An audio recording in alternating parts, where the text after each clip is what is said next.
போச்சம்பள்ளி அருகே மது போதையில் தனியார் கல்லூரி வாகனத்தை ஓட்டி விபத்து.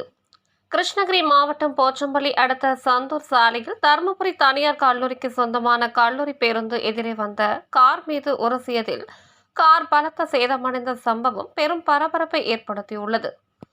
தருமபுரியில் உள்ள தனியார் பொறியியல் கல்லூரிக்கு சொந்தமான பேருந்து கலர்பதி கிராமத்தில் இருந்து புறப்பட்டு 30 மாணவர்களுடன் சந்தூரில் இருந்து போச்சம்பள்ளி நோக்கி வந்து கொண்டிருந்தது.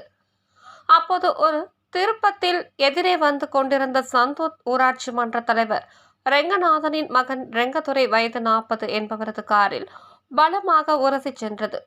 இதில் கார் நிலை தடுமாறி அருகே உள்ள விவசாய நிலத்தில் இறங்கி நின்றது.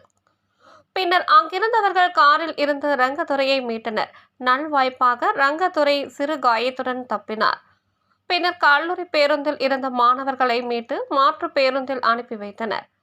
பேருந்து ஓட்டுநர் சத்தியமூர்த்தி வயது 40 மது போதையில் பேருந்தை இயக்கியது தெரியவந்தது. இதனையடுத்து ரெங்கதுரை கொடுத்த புகாரின் பேரில் வாகனங்களை கைப்பற்றிய போச்சம்பள்ளி போலீசார் வழக்கு பதிவு செய்து விசாரணை மேற்கொண்டு வருகின்றனர்.